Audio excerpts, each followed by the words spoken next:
Salut les amis, que le Père soit loué. Donc c'est toujours un plaisir de venir vous parler. Et double honneur toujours à la personne du Christ.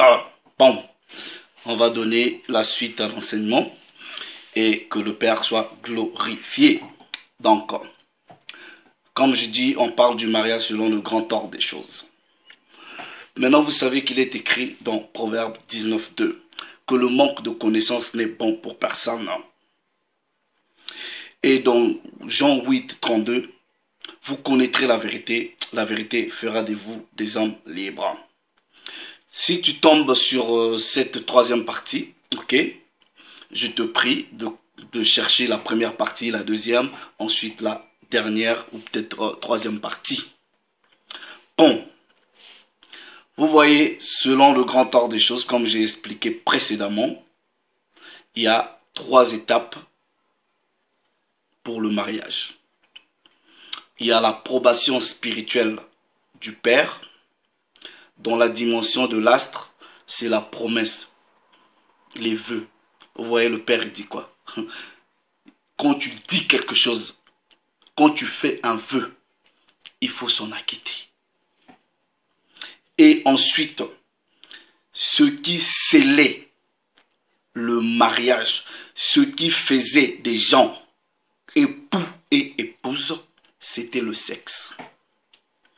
Vous voyez, dans le grand ordre des choses, on ne connaissait pas la mairie. Dans le grand ordre des choses, on ne connaissait pas la dot. Je vais vous expliquer pourquoi on est arrivé à la dot.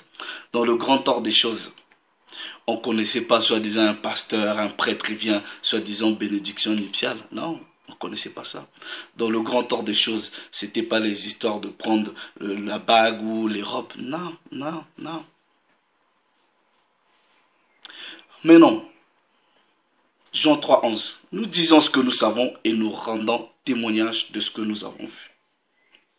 On va un peu redescendre dans cette dimension. Vous voyez, entre nous,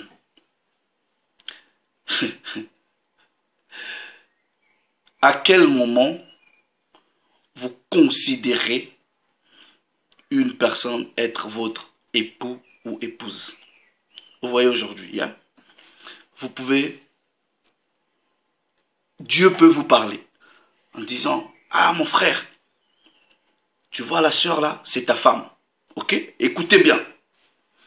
Et en même temps, Dieu parle à la sœur en disant, ma sœur, ton mari là, c'est tel frère, ok? Peu importe la circonstance, vous vous rencontrez, ok? Vous pouvez peut-être aller dans une même église ou quoi que ce soit, ok? Vous commencez à discuter, ok? Et en ce moment, le frère vous dit, voilà, Dieu m'a parlé, voilà, je sais que j'ai des sentiments quand je te vois, blablabla, tout ça là. Il dit, ok? Vous ne serez jamais époux et épouse si vous vous arrêtez à ces 2 niveaux. Jamais. Vous pensez que, c'est-à-dire le monde spirituel va vous considérer, même si dans la dimension astrale, vous vous avouez des sentiments, même si vous partez voir les parents, vous donnez la boisson, s'il n'y a pas de sexe, le monde spirituel ne vous reconnaît pas étant que mari et femme. Jamais de la vie. Vous pensez par exemple, ok, vous rencontrez une femme, dans ces cas-là, vous vous avouez des sentiments. Tout ce que vous allez à faire, ok, c'est marcher dans le parc. Oui, viens, on va aller lire la Bible ensemble. Viens, on va aller faire la pêche. C'est ça que vous... Non, jamais. Le monde spirituel ne considère les gens étant mariés, époux et épouses après l'acte sexuel. Lisez bien les Écritures. C'est ça.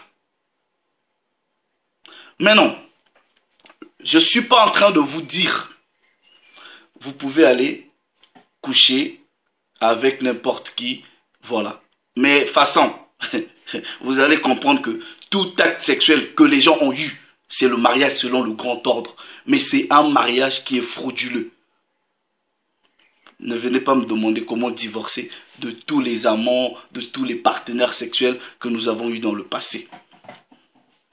Maintenant, je vais vous expliquer. Vous voyez, les gens là à l'époque, ils connaissaient la loi du Père. Ils maîtrisaient la loi du Père. Ils vivaient avec la loi du Père. Et ils savaient que déjà, quand vous couchez avec une personne, cette personne devenait votre femme. Et ils savaient qu'en ce moment-là, il n'y a plus de retour. Il n'y a plus de retour. C'est-à-dire, vous couchez avec une fille, c'est fini. C'est-à-dire, ces gens-là à l'époque, ils étaient conscients que voilà, c'est fini. On est comme ça liés pour la vie et pour la mort. Il n'y avait pas les histoires de viens, je goûte un peu, ah, c'est pas bien. Je m'en vais. Non. Donc, à l'époque, les gens ne s'amusaient pas avec le sexe. Ils savaient que le sexe était sacré. Ils savaient que c'est le sexe qui liait les gens spirituellement. C'est le sexe qui les ramenait à l'ordre initial. L'ordre d'Adama, l'homme universel. Où c'est le sexe qui faisait d'eux un. Ils ne s'amusaient pas comme nous faisons aujourd'hui. Ah non. C'est pour cela, ces gens-là savaient, si ils voulaient s'engager dans des actes sexuels, ils savaient très bien qu'ils devraient prendre la personne au mariage. C'est fini. Et je vais vous donner même un exemple, ok, que plusieurs personnes ont même respecté. Vous voyez, bon, quand j'avais posé la question, j'ai vu des gens qui m'ont même parlé de le mariage d'Isaac. On va vous expliquer, ok? Je pense peut-être pouvoir faire peut-être un sujet spécial à la dot, mais je vais juste donner une petite explication. Vous voyez, à l'époque, quand vous lisez Genèse chapitre 24, ok? Genèse chapitre 24. Je vais vous donner. Dans Genèse chapitre 24, je vais juste résumer le sujet, ok? Vous pouvez bien lire. Abraham a pris un ancien serviteur à lui, ok? Il dit, vas-y, va chercher une femme pour mon fils, ok? Vous allez comprendre qu'à l'époque, Dieu permettait l'inceste. Ok, ça c'est une question de dispensation. C'est-à-dire, il y a un moment où Dieu... C'est-à-dire, comment est-ce qu'il opérait avec sa création. Et au fur et à mesure, il va changer les choses. Ok? Quand Abraham a dit au serviteur d'aller chercher la femme,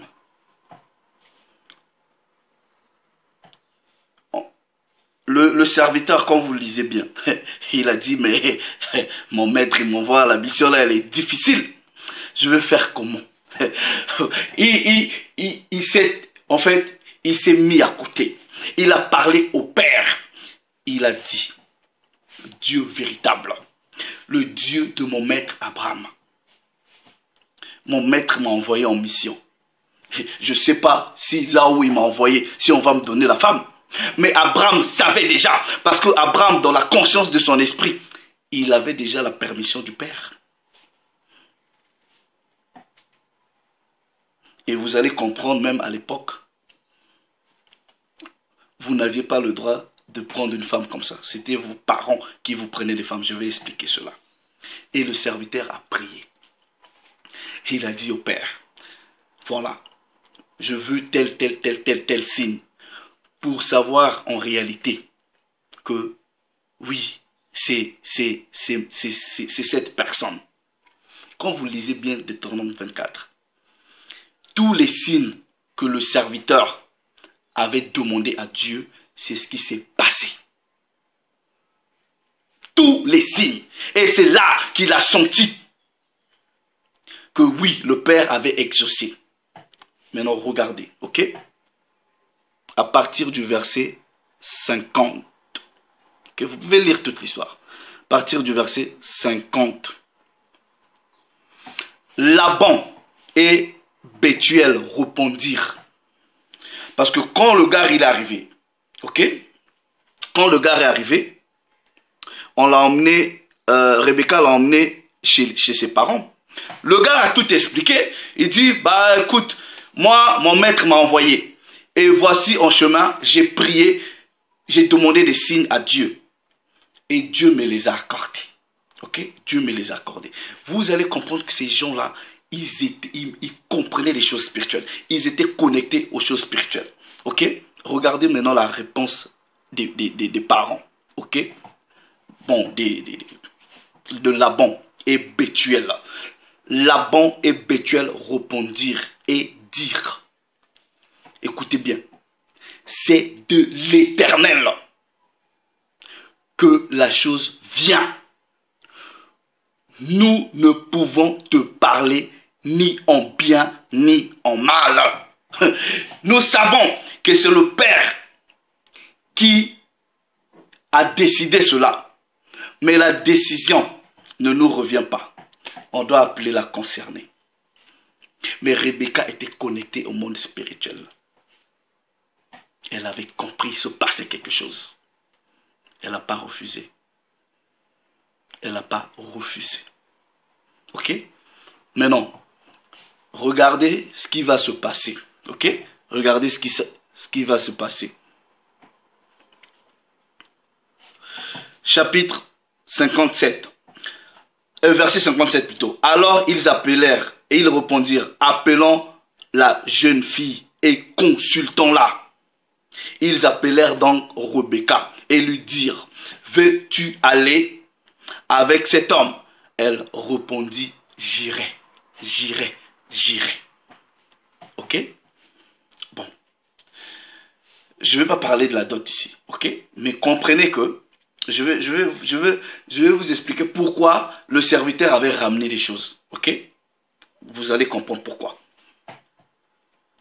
Maintenant, vous allez voir que cette chose-là est de Dieu. Ok? Verset 63. Je vous prie de lire bien au début jusqu'à la fin pour que vous compreniez les 3 étapes. Donc, dans le spirituel, le serviteur avait déjà demandé des signes que Dieu avait accomplis. Dans la dimension astrale, ok, ils ont déjà parlé, Rebecca a accepté. Ok? Maintenant, on va passer dans la consommation du mariage. Un soir qu'Isaac était sorti pour méditer dans les champs, il leva les yeux et regarda, et voici les chameaux arrivaient. Rebecca leva aussi les yeux, vit Isaac et descendit de son chameau. Vous ne connaissez pas Isaac? Mais la connexion spirituelle l'a fait battre le cœur. Ça doit être ce type-ci. Le Père lui parlait dans l'esprit. Elle dit au serviteur, qui est cet homme qui vient dans le champ à notre rencontre? Le serviteur répondit, c'est mon Seigneur. Ok? C'est mon Seigneur. Ok? C'est mon Seigneur. Il ne dit pas que c'est Isaac. C'est Isaac. Non, il a dit d'abord c'est mon Seigneur. Alors elle prit son voile et se couvrit. Parce qu'à cette époque-là, Rebecca ne savait pas. Est-ce que... Parce qu'à l'époque, c'était que votre mari qui avait le droit de vous voir. Ça se voilait. Elle a dit, bon, c'est le Seigneur, je ne sais pas qui c'est, je me voile. Le serviteur raconta à Isaac toutes les choses qu'il avait faites. Ok? Qu'est-ce qu'Isaac a fait? Vous pensez qu'à cette histoire, ils étaient mariés? Non, bien qu'on avait déjà tout fait, ils n'étaient pas mariés. Regardez. Isaac, il a fait quoi? Il dit, ah, Rebecca, ah, c'est bien, c'est bien. Il a pris la femme. Isaac conduisit Rebecca dans la tente de Sarah, sa mère. Il prit Rebecca, qui devient sa femme. Il prit. Vous pensez prendre, c'est quoi? Il a pris. Ils sont partis coucher ensemble.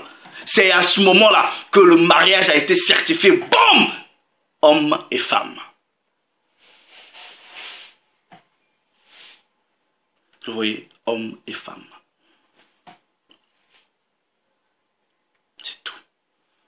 dans le grand tort des choses. C'est le sexe qui fait de vous hommes et femmes. Donc, la vérité, c'est quoi? Vous voyez tous les hommes, toutes les femmes avec qui on a eu des rapports sexuels. Dans le grand tort des choses, ce sont vos maris, ce sont vos femmes. Mais dans le physique, vous n'êtes pas ensemble. Vous êtes mariés dans le grand tort des choses, mais frauduleusement, sans pouvoir passer par les deux autres étapes. Maintenant, si vous lisez très bien, vous allez comprendre que, vous voyez, à l'époque, Dieu permettait beaucoup de choses. L'inceste, vous voyez les gens se marier entre eux. Ok? À l'époque, le sexe était sacré. Le sexe était sacré. Ensuite, quand Dieu, dans sa façon de faire, a réalisé que les humains sur la terre étaient déjà devenus assez nombreux, différentes familles, ok, il y avait déjà eu beaucoup de mélanges. En ce moment, il va mettre fin aux histoires de prendre ta soeur ou quoi que ce soit. Vous voyez les Noé, les Abraham, Sarah c'est la soeur d'Abraham, c'est des cousins, c'est des cousines, ils se mariaient. Entre eux, ça ne posait pas un problème. Maintenant, Lévitique chapitre 18, ok, Lévitique chapitre 18 verset 5 à 6, il est écrit: vous observerez mes lois et mes ordonnances. L'homme qui les mettra en pratique vivra par elles. Je suis l'Éternel. Nul de vous ne s'approchera de sa parente pour découvrir sa nudité. C'est là la fin de l'inceste. Vous voyez aujourd'hui, oh, Dieu, il est redoutable. Quand vous couchez avec quelqu'un qui est de votre parenté, cousine, sœur, vous voyez les conséquences. Vous avez de fortes chances que l'enfant là sorte mal formé. Vous voyez en Asie, ils ont beaucoup de malformations, beaucoup d'inaptes. Pourquoi? Vous voyez beaucoup de Mongols. Pourquoi? Mais ils continuent toujours à garder cette tradition-là entre eux. C'est ça. C'est pourquoi, vous voyez, le Père avait interdit. Donc, dans la première dispensation, il permettait ces choses-là. Et dans la deuxième dispensation, il dit, voilà, vous êtes assez nombreux, c'est fini ces choses-là. Si tu veux une femme, va chercher dans une autre famille. Mais non. Vous devrez comprendre à l'époque, selon le grand ordre des choses, c'était les parents qui choisissaient les femmes. Ok? Vous voyez nos mariages d'aujourd'hui là. Ça ne dure pas. Mais on va vous expliquer. Le père, à ce moment-là, va représenter l'autorité spirituelle sur terre. Va représenter plus ou moins l'autorité de Dieu. Donc il avait le droit de choisir la femme pour son fils. Jean 3,11, nous disons ce que nous savons et nous rendons témoignage de ce que nous avons vu. Vous réfléchissez bien, pour ceux-là qui m'écoutent, qui ont de la famille, même en Afrique. Vous voyez les mariages de nos mamans ou de nos grands-parents reculés.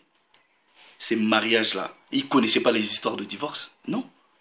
Ils ne connaissaient pas. Ils pouvaient même rester 5 femmes, 10 femmes. Et ils ne quittent pas le mari. Bon, je vais peut-être faire un autre sujet sur la polygamie. Mais parlons même d'un couple. Ils restaient 50 ans de mariage, ils mouraient ensemble, ils vivaient ensemble. Vous voyez pourquoi? Parce que c'était le choix des parents. Et les gens respectaient les parents. Moi, je parle avec ma mère. Mes parents ont peut-être, je sais pas, peut-être 50 ans de mariage. Mais ils se prennent la tête. Il y a eu des hauts et des bas. Mais je me rappelle toujours quand ma mère me dit: ah, votre père là. Ah, mais si, je veux le quitter même. Mais quand je pense à ce que Ma mère me disait, à ce que mon père me disait, même avec votre grand-père, ce qu'il me disait. Non, non, non, non, non, non. C'est pas grave, c'est ma charge. Pourquoi? Parce que ces gens-là, à l'époque, ça respectait les parents. Quand un père vous prend une femme, pour quitter cette femme-là, il y avait l'autorité du père qui était sur vous. Vous allez dire, ah non, non, non, non, non, c'est le choix de mon père, je ne veux pas de problème. Mais non. Vous allez aussi comprendre un peu les histoires de dot, tout ça. On va vous expliquer. Pourquoi il y a eu cette tradition-là de vouloir donner. Ok? L'argent ou des choses. Ok?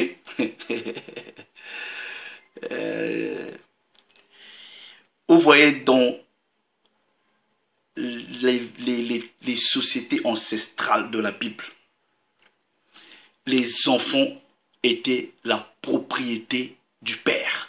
Ça représentait une richesse. Les enfants, ok? Les enfants représentaient une richesse.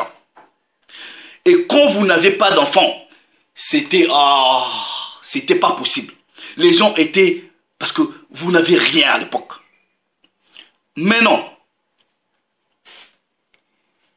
La virginité et le sexe étaient sacrés.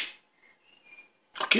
Ce qui fait que quand un homme couchait avec une fille vierge, il avait l'obligation de la prendre au mariage. Vous voyez l'histoire de Dina, quand on l'a violée. Obligatoirement, on devrait la donner au mariage. La parole dit même, dans les cas de viol ou quoi que ce soit, si vous couchez avec la fille de Trouille, vous devrez aller donner la dot. Maintenant, si le père refuse de vous donner sa fille en mariage, vous devriez quand même payer cette dot. Pourquoi? Même si vous n'allez pas prendre la femme, vous devriez payer. Pourquoi? Parce que la sexualité était sacrée. Parce que la virginité était sacrée. Les gens avaient la conscience que l'acte sexuel, c'était ça le mariage. Ce qui fait que quand vous couchez avec quelqu'un, vous devenez marié. Et la fille d'autrui qui était vierge, qui représentait, parce que la virginité était sacrée, ça représentait plus ou moins... Vous voyez aujourd'hui, les gens vont dire, oui, j'ai bien élevé mes enfants, parce que mon enfant a fini l'école. Il a le diplôme. Ok, oui. Mais à l'époque, c'était quoi? Il n'y avait pas d'histoire de diplôme. C'était la sexualité, la virginité qui représentait plus ou moins la valeur de la femme. Ok, de l'enfant. Et cet enfant-là était précieux. La virginité représentait l'honneur de la famille. C'était sacré. Et l'enfant représentait la richesse. Ce qui fait que quand un père venait pour dire, monsieur, je veux votre fille, ok, comme femme pour mon enfant, il prenait ce qui était précieux, ce qui était riche dans une famille pour la ramener dans sa famille. Maintenant, en signe d'appréciation, en signe de récompense, il devrait apprécier cette richesse en disant, oui, bon, parce que j'ai pris ta fille, je te donne un chameau, je te donne ceci. Maintenant, je dis ceci. Vous voyez la dot, même dans la Bible, il y avait un prix qui était fixé. Ok? Il y avait un prix qui était fixé. Vous là qui dites, vous allez à la mairie, soi-disant, parce que la Bible dit, il faut respecter les autorités. Okay. Bon, bref. Il faut respecter les autorités. Ok? Prenez la constitution de tous les pays africains. Bon, je ne sais pas tout, mais je parle de... Prenons l'Afrique centrale. Vous avez ce qu'on appelle par le code de la famille. Un document, le code de la famille. Dans le code de la famille, il y a le prix de la dot. Il y a le prix de la dot. Vous voyez dans mon pays, le prix de la dot, c'est même pas 50 €. C'est même pas 50 €. Maintenant, vous qui dites, soi-disant, vous respectez les autorités. Toi, le père là, on est venu voir pour prendre ta fille. Toi, la mère, toi qui fais des factures exorbitantes, 1 million. Non, pour ma fille elle est à l'école, ça va être 15 000 euros. Tu as respecté quelle loi? Lisez le code de la route. Parce que ces gens-là, ce qu'ils donnaient en appréciation. Parce qu'ils savaient que cette fille-là, elle était partie, elle est glorieuse. Elle m'a honoré, elle a gardé sa virginité parce que c'était la virginité qui représentait la valeur de la famille. Est-ce que vous comprenez? C'était ça. C'était ça. Vous voyez? C'était ça. Bon. Et aujourd'hui, dans le christianisme, on parle souvent des histoires de fornication, quoi que ce soit là, des trucs comme ça. Ok? Vous pouvez bien étudier. On va vous expliquer. Ok? Vous voyez, le Christ dit. Ok? Il a dit, si un homme regarde, attendez, je vais vous prendre le verset. On va aller dans Matthieu. Ok? Parce qu'aujourd'hui, quand la dispensation a changé en termes de mariage, il y a eu la perversion, tout ça là, ok? Il était maintenant question d'apporter de nouvelles recommandations, de nouvelles lois, ok? De sorte que qu'on établisse les choses dans l'ordre. Mais non, vous voyez dans Matthieu chapitre 5, verset 28. C'est pour que vous compreniez, vous voyez, dans le grand ordre des choses, c'est le sexe qui confirme le mariage. Ce n'est pas les papiers ou quoi que ce soit. Ce n'est pas les papiers, ce n'est pas la bague, ce n'est pas quoi que ce soit. C'est l'intimité physique qui confirme le mariage. Ok? Maintenant, Matthieu chapitre 5, verset 28.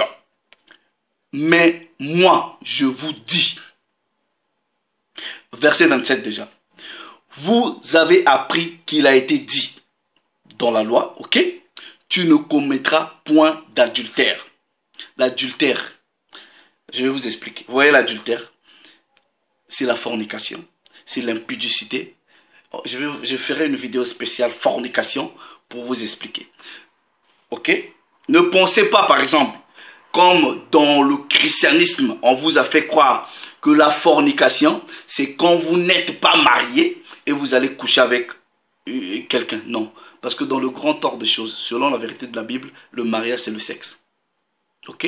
On va vous expliquer c'est quoi la fornication. Adultère, c'est fornication. Porno, c'est fornication. Impudicité, c'est fornication. L'homosexualité, fornication. Lesbianisme, fornication. Zoophilie, bestialité, vous couchez avec les animaux, c'est tout la fornication. Et ça, permettez-moi, je ferai une vidéo, ne me posez pas d'autres questions maintenant, je ferai une vidéo pour vous expliquer c'est quoi la fornication. Ok? C'est pareil. Donc, voilà, le Christ dit au verset 28, mais moi, je vous dis, quiconque, écoutez la révélation, quiconque regarde une femme, ok, pour la convoiter, a déjà commis un adultère avec elle dans son cœur. On dit a déjà commis un adultère. Maintenant, dans le christianisme, l'adultère pour vous, c'est quand un homme marié ou une femme mariée couche avec un autre homme. Ok? Maintenant, ici, là, on vous dit, on ne précise pas si cet homme-là qui regarde l'autre femme, on ne vous précise pas que l'homme-là est marié ou cette femme-là que vous avez convoitée est mariée. On ne vous précise pas. On ne vous précise pas. Pourquoi? Et pourquoi? Vous allez comprendre. Parce que quand vous avez vu une femme, vous l'avez convoitée. Ça se passe dans l'esprit. Et quand vous convoitez, parce que la parole de Dieu dit quoi? Ce qui plaît aux yeux réjouit le cœur. Vous voyez, regardez, elle a des formes. Hein, vous commencez à convoiter. Et quand vous convoitez, ok? vous commencez à émettre les idées. Vous commencez déjà à imaginer comment vous êtes avec cette fille-là dans la chambre, comment vous êtes en train de coucher avec elle. Ok? Donc, spirituellement, vous avez déjà conclu un mariage. Mais sans pour autant avoir touché la personne physiquement. Sans pour autant avoir touché la personne physiquement. Et la parole ne vous précise pas. Si cet homme-là qui a convoité est marié, la parole ne vous précise pas que si cette femme-là qu'on a convoité est mariée pour parler d'adultère. Donc, vous voyez le terme adultère là, ça veut dire fornication. C'est pareil, je ferai une vidéo précisément pour expliquer c'est quoi la fornication. Donc, pour conclure, on va dire ceci. Vous voyez, le sexe, devant le grand ordre des choses, c'est sacré. C'est sacré. Et les gens à l'époque savaient que si ils pratiquaient le sexe, c'était pas pour goûter l'essai, comme on dit. C'était pour rester à vie comme ça. C'était pour prendre quelqu'un pour femme et à vie. Ils ne s'amusaient pas à ça.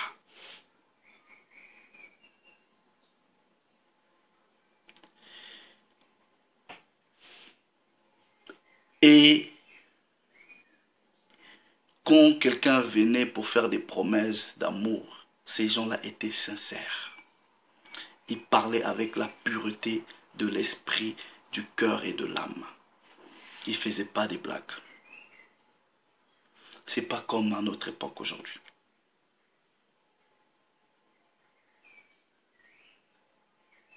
Vous voyez, ce n'est pas comme à notre époque aujourd'hui. Mais non. Vous allez comprendre, beaucoup de gens vont citer les écrits de Paul. Je dis ceci. Vous devrez comprendre les écrits de Paul dans un contexte historique.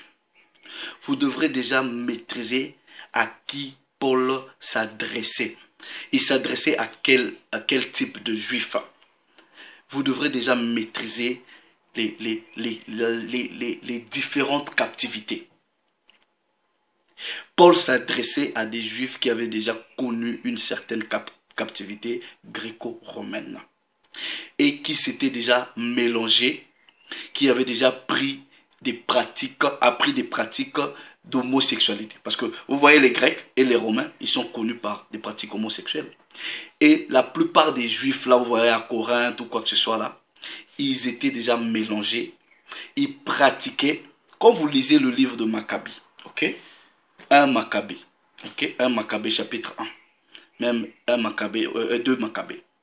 On leur avait imposé des cultures, des pratiques.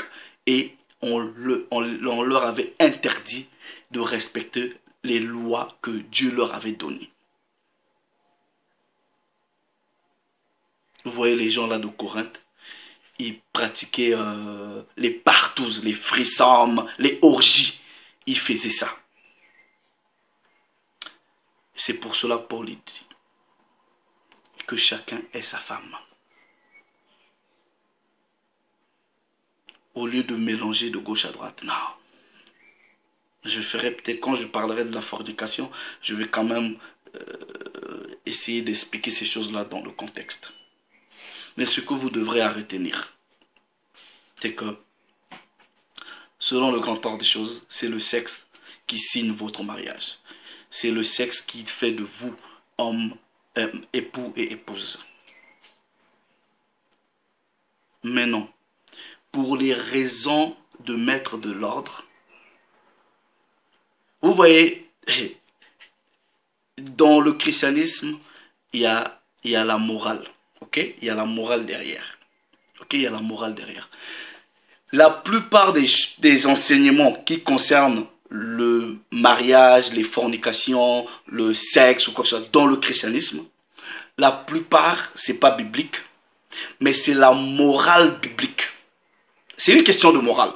Mais si, quand je ferai cette vidéo-là, on va aller lire ce que la parole dit et comprendre les choses dans le contexte. Il ne faut pas confondre la morale et ce que la parole de Dieu nous dit. Mais non. La Bible nous dit que le sexe, c'est ça, comme on a fait l'enseignement, que l'acte du mariage est signé après le sexe. Mais non. Qu'est-ce que nous devrons faire? Il faut penser 2, 3, 4, 5, plus de 7 fois avant de coucher avec un homme ou une femme. C'est tout. Donc, au lieu de faire ça, que chacun ait son homme, que chacun ait sa femme, ça s'arrête là, c'est tout. C'est tout. Et que chacun respecte son engagement. Mais avant même que tu prennes la décision de te marier avec un homme, il faut que Dieu te parle. Il faut que le Père lui-même confirme. Parce que la plupart des gens aujourd'hui rentrent dans les liens du mariage à cause de l'âge. Voilà, l'âge avancé, toutes mes copines se marient. Ah, moi, je suis resté la dernière.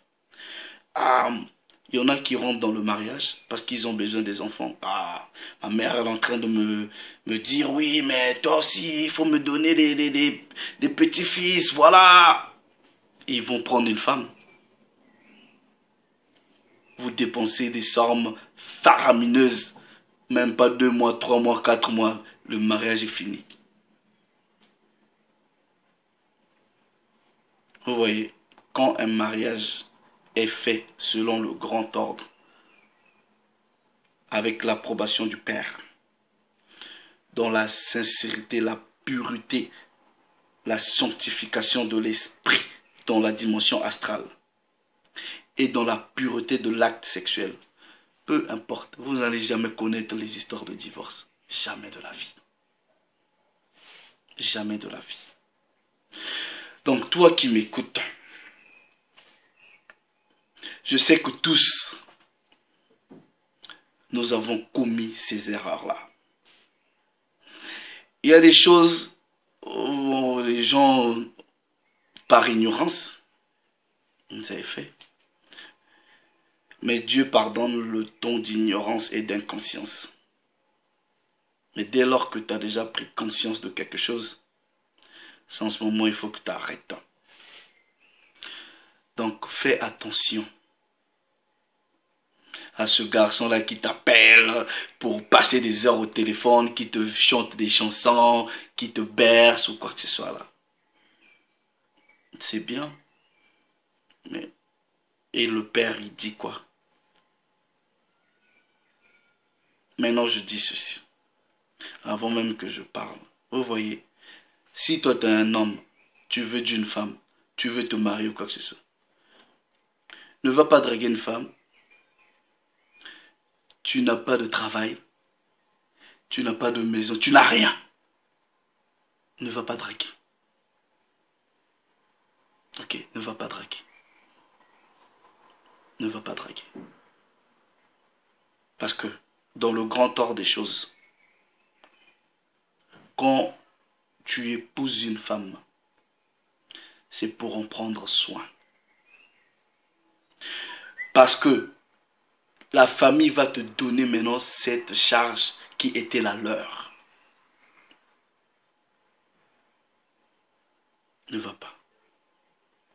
Vous voyez peut-être dans les réalités d'ici, la personne peut avoir des bonnes intentions, c'est quelqu'un de bien. Il n'y a peut-être pas de papier, la personne ne peut pas travailler, il y a plusieurs circonstances. Vous devriez examiner toutes ces choses-là. Mais je parle selon le grand ordre des choses. Tu es un homme, tu veux te marier, oui, remplis d'abord les conditions toi-même. Un travail, un endroit où habiter. Ensuite, voilà, va chercher la femme. Et toi aussi la femme. avant même de donner la chance à quelqu'un. Réfléchis. Est-ce que cette personne-là est en mesure de prendre soin de moi? Est-ce que cette personne-là, c'est celle que je vois rester avec pour tous les jours de ma vie? Que le Père soit glorifié.